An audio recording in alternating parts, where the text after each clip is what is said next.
ایک چھوٹی سی بات بتا کے میں اپنی بات کو ختم کرتا ہوں.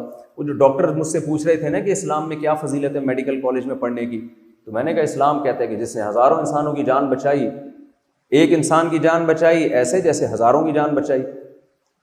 تو کہتے ہیں کہ پھر میں اس مقصد کو سامنے رکھ کر اگر میں ڈاکٹر بنوں گا تو جو اس مقصد کو سامنے رکھ کے نہیں بنتا ہوں, دونوں کی زندگی میں فرق کیا ہوگا؟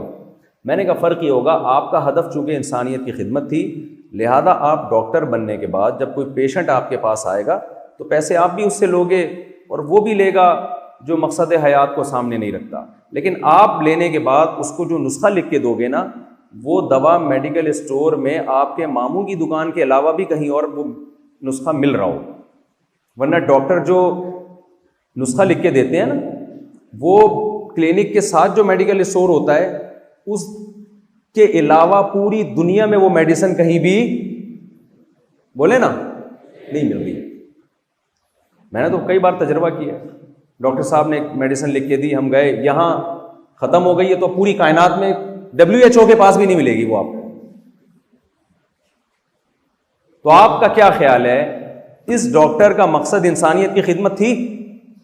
انہیں پیسے تو مل جائیں گے, کمیشن بھی مل جائے گا میڈیکل والے کی طرف سے, انسانوں کی جان بچانے کا آخرت میں کوئی ثواب بولے نہیں ملے.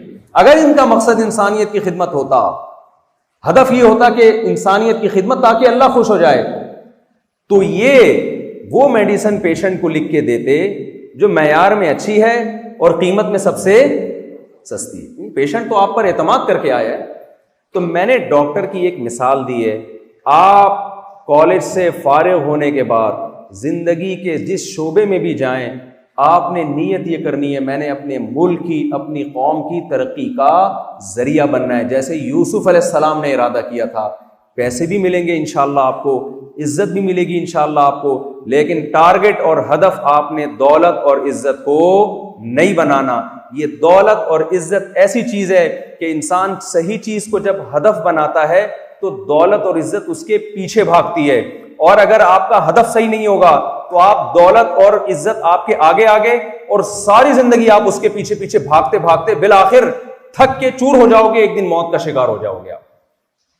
یہ دونوں چیزیں انسان کو ملتی ہیں. حدیث میں آتا ہے من كانت الآخرة همه جعل الله غناه في قلبه وجمع له الشمل وأتته الدنيا وهي راغمة ومن كانت الدنيا همه جعل الله فقره بين عينيه وفرق عليه الشمل ولم يأته من الدنيا إلا ما قدر له. نبی صلی اللہ علیہ وسلم نے فرمایا, جس شخص نے دنیا کو ہدف بنا لیا, عزت شہرت پیسہ, آج اکثر لوگوں کا ٹارگٹ یہی ہے, عزت شہرت پیسہ چاہیے بس. آپ صلی اللہ علیہ وسلم نے فرمایا تو ہمیشہ عزت شہرت پیسہ آگے آگے بھاگے گا اور یہ اس کو حاصل کرنے کے لیے پیچھے پیچھے بھاگے گا, ساری زندگی اسی دوڑ میں لگا رہے گا. اور آپ صلی اللہ علیہ وسلم نے فرمایا جس نے آخرت کو فوکس کیا کہ میں نے خدا کی نظروں میں اچھا بننا ہے, میں نے قوم کا ایک اچھا فرد بن کے دکھانا ہے, اور میرا مقصد کیا ہے اللہ کی رضا, تو آپ صلی اللہ علیہ وسلم نے فرمایا کہ اتتہ الدنیا وہی راغمہ, دنیا اس کے پاس ناک رگڑتی ہوئی آئے گی, عزت بھی شہرت بھی پیسہ بھی یہ دونوں آئیں گے, اور کیسے آئیں گے, ناک رگڑتے ہوئے آئیں گے اس کے پاس. یہ سب چیزیں انشاءاللہ آپ کو ملیں گی اور ذلیل ہو کے ملیں گی. یہ ذلیل ہوں گے, آپ عزت والے ہوں گے.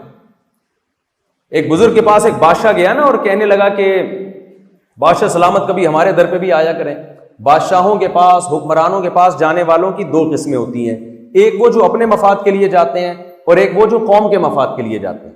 یوسف علیہ السلام مصر کے بادشاہ کے پاس اپنے لیے گئے تھے, قوم کے لیے گئے تھے؟ قوم کے لیے. لیکن جو اپنے لیے جاتا ہے نا, تو بادشاہ تو اس لیے ان بزرگ کو کہہ رہا تھا کہ آپ آیا کریں, کبھی ہم سے ہدیے نذرانے لیا کریں. تو بادشاہ نے کہا کہ میں اپنے غلاموں کے غلام کے پاس نہیں جاتا. بڑا آدمی تھوڑی چھوٹے کے پاس جاتا ہے, غلام کے پاس, اور تو میرے غلام کا بھی غلام ہے. بادشاہ حیران ہوا کہ یار میں کنٹری کا سربراہ ہوں, اتنی میری حیثیت, اور انہوں نے میری 2 ٹکے کی ویلیو نہیں چھوڑی, مجھے کہہ دیا تو غلام بھی نہیں بلکہ میرے غلام کا بھی کیا ہے, غلام ہے. تو بادشاہ نے کہا آپ نے مجھے کیسے اتنا بڑا الزام لگا دیا کہ میں آپ کے غلام کا بھی غلام ہوں, میں تو بادشاہ ہوں. نے کہا بھائی دیکھو دنیا میری غلام ہے, میں دنیا کو لفٹ نہیں کراتا. عزت شہرت پیسہ یہ سب چیزیں دنیا ہے نا, میں ان کو زیادہ لفٹ نہیں کراتا. یہ میری غلام ہے, یہ میری لونڈی ہے, اور تو اس دنیا کا غلام ہے. جس کو چیز کو میں لفٹ نہیں کراتا، تیری نظر میں دنیا کی سب سے بڑی چیز ہی وہی ہے. دنیا میری غلام ہے اور تو کس کا غلام ہے؟ دنیا کا غلام. تو میرے غلاموں کا غلام ہے بادشاہ سلامت. میری نظر میں تو آپ کی 2 ٹکے کی ویلیو ہے نہیں، تو میرے غلاموں کے غلام ہیں. تو یہ میسج ہے کہ آپ نے عزت، شہرت، لالچ، ان چیزوں کو ہدف نہیں بنانا. ہدف بنانا ہے ملک اور قوم کی خدمت، تاکہ آپ اللہ کی نظر میں سرخرو ہو سکیں. دیکھیں موت سب کو ہو. آپ کو پتہ ہے ہمارے بہت سے فورسز میں ایسے بہادر ہیں جن کو نشان حیدر ملا ہے. انہوں نے دنیا کو قربان کیا کس کے لیے؟ اللہ. کوئی بھی انسان موت اپنی جان حوالے نہیں کرتا جب تک کہ اس کو آخرت پہ یقین نہ ہو. مرنا آسان نہیں ہے، کیونکہ مرنے کے بعد کتنا بھی پروٹوکول کسی کو شہید کو آپ دے دیں گے، وہ تو چلا گیا نا دنیا سے.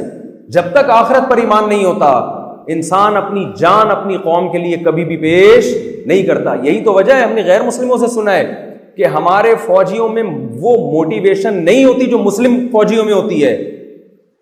میں نے ایک غیر مسلم کنٹری میں نام نہیں لوں گا، پھر مناسب نہیں ہے کسی ملک کا نام لینا، کہ ایک فوجی کا انٹرویو میں نے خود سنا ہے. اس نے کہا جب ہم مسلمانوں سے لڑتے ہیں یا کسی مسلمان کنٹری سے لڑتے ہیں تو لڑائی بہت مشکل ہوتی ہے ہمارے لیے.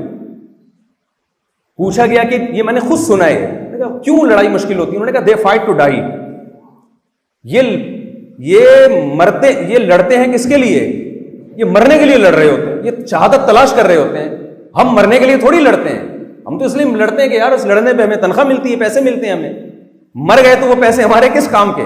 کہتے ہیں جی آپ کے وارثین کو ملیں گے، تو وہ ان کو ملیں گے نا، ہمیں کیا ملے گا؟ تو جب انسان اللہ کو بڑا بناتا ہے کہ میں نے اللہ کے سامنے جواب دینا ہے، تو اس کا ہدف بہت اوپر چلا جاتا ہے. اور جب انسان عزت، شہرت، لالچ ان چیزوں کو ٹارگٹ بناتا ہے تو وہ پستیوں میں گر جاتا ہے. تو آپ نے اپنا ہدف ملک قوم کی خدمت، تاکہ آپ قیامت کے دن اللہ کی نظر میں سرخرو ہو سکیں. تو یہ تمام چیزیں جو بھی اس ہدف میں رکاوٹ بنے آپ اس کو راستے سے ہٹا دیں.